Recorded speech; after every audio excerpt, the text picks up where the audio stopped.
जय देवस्य औदार्यम यानी जय देव की उदारता। गीत गोविंदस्य रचयिता जयदेव सुप्रसिद्ध महाकवि आसीत।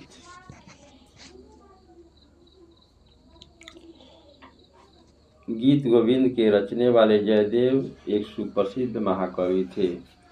स कदाचित तीर्थ यात्रा कुर्वन् आसीत्। वे किसी समय तीर्थ यात्रा किए थे। जयदेवस्य कीर्ति देशे सर्वत्र प्रसिद्धा आसीत्। जयदेव का यश पूरे देश में फैला हुआ था।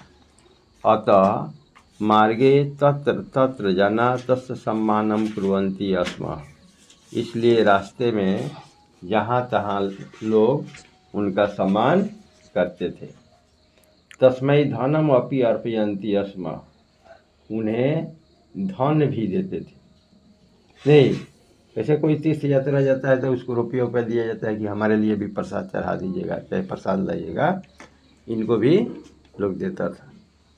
केचना लुंठका एतत् ज्ञातवन्तः। किसी लुटेरे ने यह जान गया। समझा क्या? कौन जान गया? लुटेरा यह जान गया। जयदेवस्य धनम अपहरन्तु एक उपाय चिंतितवन्तः। और जयदेव के धन को छीनने का उपाय भी सोच लिया। यह कौन सब? लुटेरा सब।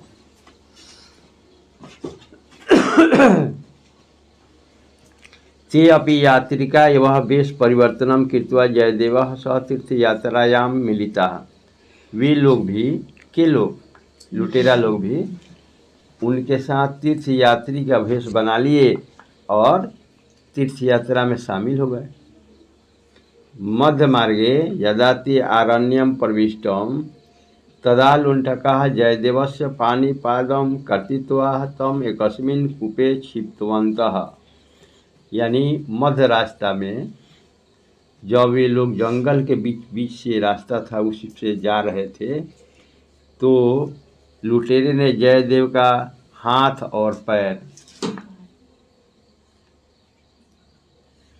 पैर दोनों काट लिया और एक कुआं में, कूप माने कुआं होता है, कुआं में फेंक दिया।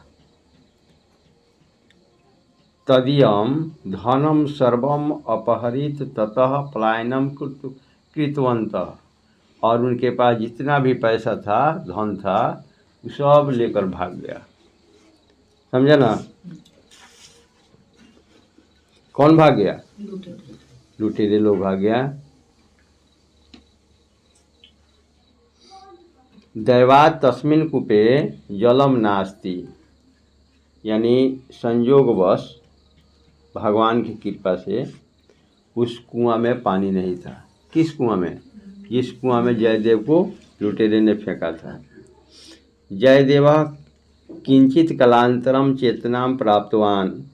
जयदेव कुछ समय बीतने के बाद होश में आए। हाथ जब पैर कट गया था तो थोड़ा समय लगा, उसके बाद में होश में आ गए। ततस्य तत्र एव उपविश्य ऊंचै भगवत और नाम स्मरणम कर्तुम आरब्धवान। और तब वे भगवान का ऊंचे आवाज में नाम लेना शुरू कर दिए। कहाँ से? कुआं में से। तदिने गौरेश्वर लक्ष्मण सेन तेन एक मार्गेन आगच्छन् आसीत्। उसी समय गौड़ देश के राजा लक्ष्मण सेन उसी रास्ते से जा रहे थे। किस समय? जिस समय जयदेव भगवान का नाम जोर से ले रहे थे, उसी समय गौड़ देश के राजा उसी रास्ते से जा रहे थे। सकुप्तः मनुष्यस्य ध्वनि श्रुत्वा सेवकैः ततः पतितं जयदेवः उपरि आनायितवान्।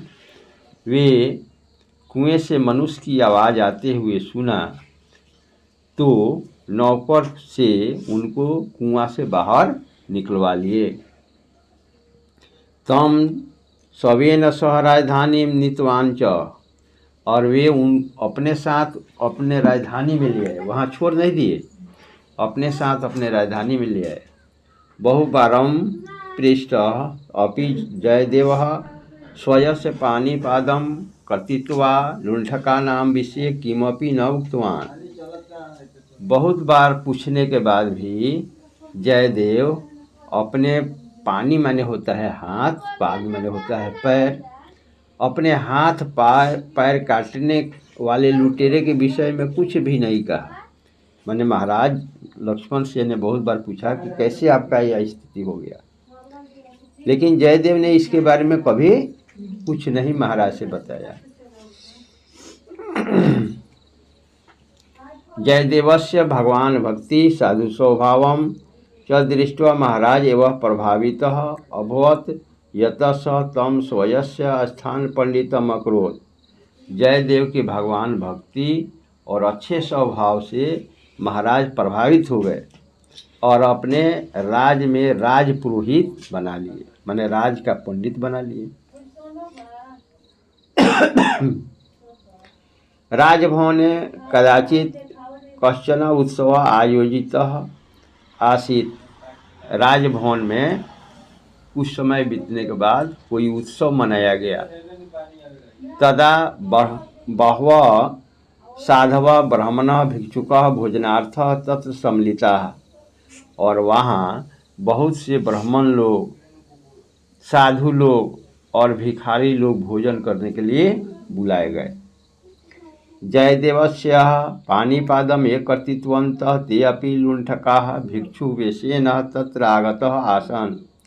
जयदेव के पाणिपाद माने हाथ पर काटने वाले यह लुटेरे लोग भी वहाँ भिखारी के रूप में आ गए। कहाँ? जब महाराज के यहाँ उत्सव मनाया जा रहा था तो वहाँ ये लोग भिखारी के रूप में आ गए। ते भिन्नगात्रः जयदेवः दृष्ट्वा अभिज्ञातवन्तः। वे लोग के लोग, जो लुटेरवा था वह भिखारी के रूप में वहाँ आया था। अब लुटेरा लोग जब जयदेव को देखा तो पहचान गया कि यह अभी तो यह हईले है ना। ये लोग बुझा था कि अब का हाथ पर काट दिए हैं, मर गया होगा। लेकिन जब महाराज के पास ये लोग देखे लुटेरे लोग तो पहचान गए उन्हें। परम पंडित स्थाने तम दृष्ट्वा तेषां प्राणाः गताः इव। यानी लेकिन पंडित के स्थान पर देखे लुटेरे लोग तो इन लोग का प्राण सूखने लगा कि हम लोग तो बिना पकड़ाए पकड़ा गए, ये तो बिना खोजले हम लोग इसके यहाँ चले गए। ये तो पंडित है, महाराज से कहेगा ये बहुत पूछ रहे थे, यही सब हाथ का पैर कटा है, पकड़िए इसको। तो बिना खोजे ही वह लुटेरा सब वहाँ चला गया। इस बात को सोचकर अब लुटेरा सबका प्राण सूखने लगा। जयदेव अपि तान अभिज्ञातवान। जयदेव भी उन लोगों को पहचान गए कि आ गया सब। सौ महाराज उक्तवान, वे महाराज से कहे, एते संति मम पूर्व तन सुहृदयाः। ये लोग हमारे पहले के मित्र लोग हैं। समझे? वे कहे जयदेव कि ये लोग हमारे पहले के मित्र लोग हैं। भवान यदि इच्छति तर्हि एतेभ्यः किमपि दातुम अर्हति इति। अगर आपको कुछ देने की इच्छा है, दान पुण्य करने की इच्छा है तो इन लोग को दे दीजिए। उस समय नहीं कहे कि आप पूछ रहे थे बहुत वही लुटेरा सब है जो हमारा हाथ पर कटा है। ये कहते हैं कि ये लोग हमारे पहले के मित्र लोग हैं, इन लोगों को कुछ दान पुण्य कर दीजिए। महाराज तान समीपम आहुत्यावान। महाराज ने उन लोगों को अपने पास बुलाया। किन लोगों को? जो लुटेरवा जो था भिखारी के रूप में पहुंचा था उन लोगों को। भूरि धन दाने नहतान सत्कृतावान चह। और पूरा धन देकर उन लोगों का सत्कार किए। एतान सुरक्षित रूपेण गृहं प्राप्य अगच्छन्तु इति सेवकान आदिष्टवान। और उन लोगों को सुरक्षित रूप से पहुंचाने के लिए नौकर को आदेश दिए कि इस सबको सुरक्षित रूप से इस सबके घर तक पहुंचाया हो। अब देखो ये लोग तो घर जा रहे हैं, नौकर के साथ ये लुटेरा लोग को धन मिला है, ये लोग जा रहा है अपने घर। मार्गे गमन समय सेवका कुतूहले न तान पृष्ठवंतः। अब जब ये लोग जा रहे थे नौकर के साथ, तो नौकर को बेचैनी आ गया कि क्या बात है कि महाराज से पंडित जी बहुत धन दिलवाए हैं, न इनका कुटुंब है कि इनका परिवार है कि इनका मित्र है। इस बात से बेचैन था नौकर। और माँ रास्ते चल रहे थे और नौकर ने उन लोगों से उत्सुकतापूर्वक पूछा कि भवताम स्थान अस्माकम स्थान पंडितस्य च क संबंध इति। अरे वो हमारे पंडित जी के साथ तुम्हारा कौन सा संबंध है? दुरात्मा तेन लुंठका उक्तवंतः। और वे दुराचारी लुटेरे लोगों ने कहा, पूर्व कस्मिंश्चित् राजे भवताम पंडित अस्माभिः सह राज कर्मचारी आसीत्। यानी पहले, यहाँ से पहले दूसरे राजा के यहाँ आपके पंडित जी हम लोग के साथ नौकर थे। तत्र कदाचित तेन काचित अपराध आचरितः।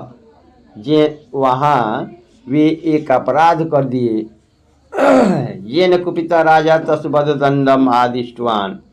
जिससे क्रोधित होकर राजा ने उनको जान से मार देने का आदेश दिया। किनको? जयदेव के बारे में बतलाया है वह लुटेरा सब कि आपके पंडित जी दूसरे राजा के यहाँ राज कर्मचारी थे, हम लोग के साथ राजा का नौकर थे, और उन्होंने एक बड़ा अपराध कर दिया।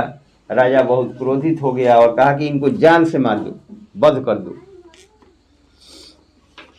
किंतु वयम तस्य विषये दया कृत्वा पाणिपादम केवलम कर्तृत्वाम तम सजीवम मोचितवन्तः।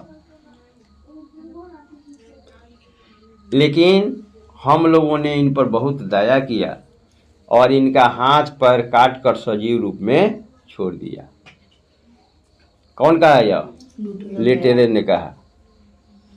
एतत् रहस्यम वयम कदाचित वदेम इति भीत्वा एवं अस्माकं सम्मानम करितवान इति। इस बात को हम लोग महाराज से कह नहीं दें, इसी से डर कर आपके पंडित जी ने हम लोग का सम्मान कराया है। बताओ तो कितना उल्टा बात बोला। नौकर को बेचैनी था कि यह कोई इनका सगा संबंधी है, इनका भाई बंधु है या कोई दोस्त है, इसलिए ज़्यादा महाराज से सम्मान धन दिलवाए हैं। तो उसको कहा कि नहीं, तो आप जानते नहीं हैं, डर के न दिलवाए हैं। दूसरे राजा के यहाँ तो ये बहुत बड़ा अपराध किए थे। राजा क्रोधित होकर कहा कि इनको जान से मार दो, लेकिन हम लोगों ने इनका हाथ पैर काट के सजीव रूप में छोड़ दिया। इस बात को हम लोग महाराज से कह नहीं दे, इसी डर के मारे हम लोग का इतना धन सत्कार कराया गया है, धन दिलवाया गया है। एतत् लुंठका नाम एतावृतः व्यवहार सुषोडुमः महाशक्ति भूमि स्वयं विदीर्णः अभवत्। लुटेरे लोग के ऐसे व्यवहार को सुनते ही वह शक्तिशाली जमीन वहीं फट गई। यानी जिस सड़क से ये लोग जा रहे थे वह सड़क फट गया, गड्ढा हो गया। लुंठका तत्र पतित्वा मृता भवन। और लुटेरे लोग उसी गड्ढे में गिरकर मर गए। खेदेन तत्र प्रतिगम्य जयदेवः महाराज च वृत्तं निवेदितवन्तः। अब उदास मन से वह नौकर महाराज और जयदेव को आकर यह बात कहा। सर्वे श्रुत्वा जयदेव हन्तः। सब सुनने के बाद जयदेव उदास हो गए। उसके बाद भी खुश नहीं हुए कि जो करने किया था उसका फल मिल गया, खुश नहीं हुए, उदास हो गए। और कहते हैं मया चिंतितवन्तः यह इति निर्धना सन्ति। मैंने सोचा था कि ये लोग निर्धन है, गरीब हैं। धन लोभेन पापम कुर्वन्ति। धन के लोभ के लिए पाप करते हैं।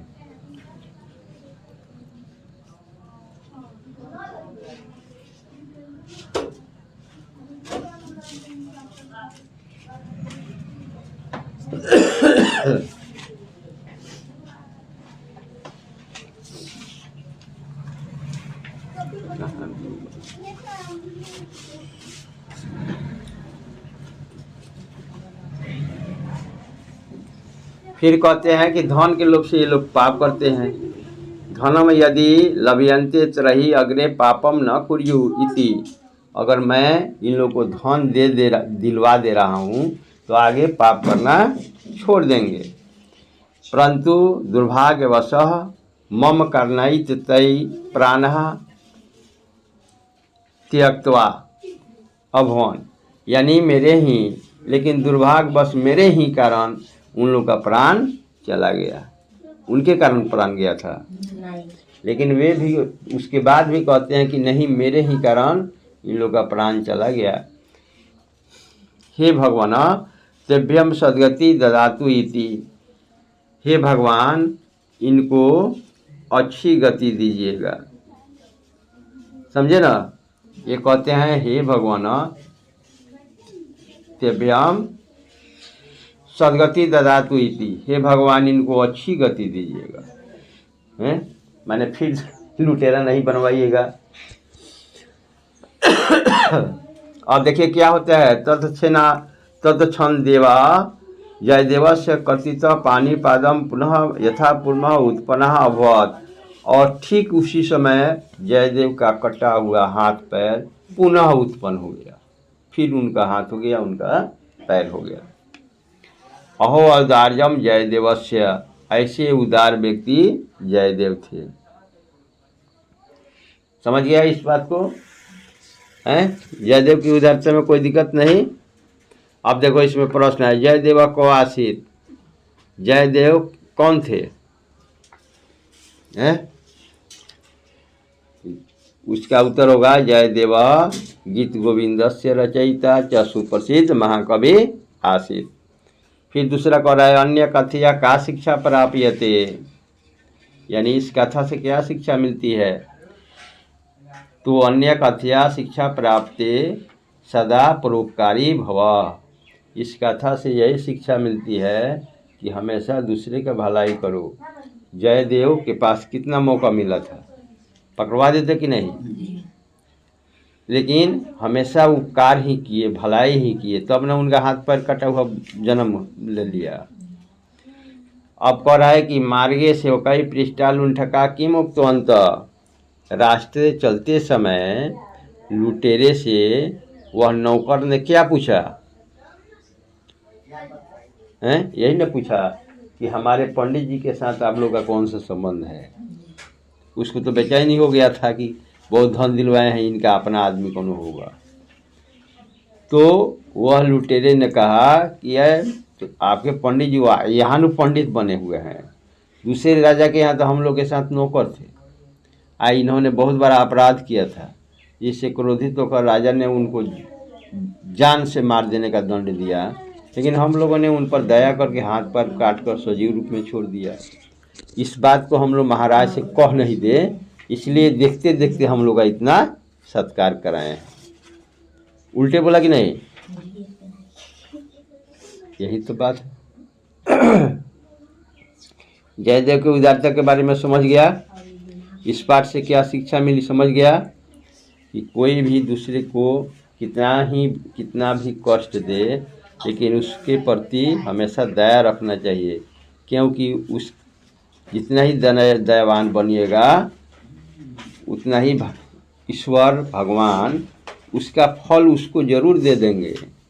इसलिए कहा गया है जो तो के कांटा बोए ताको बो फूल नहीं, यानी जितना भी कोई कांटा बोता है उसके बदले में तुम फूल लगाओ, क्योंकि उसको कांटे के बदले फूल को फूल मिले और कांटे को त्रिशूल नहीं।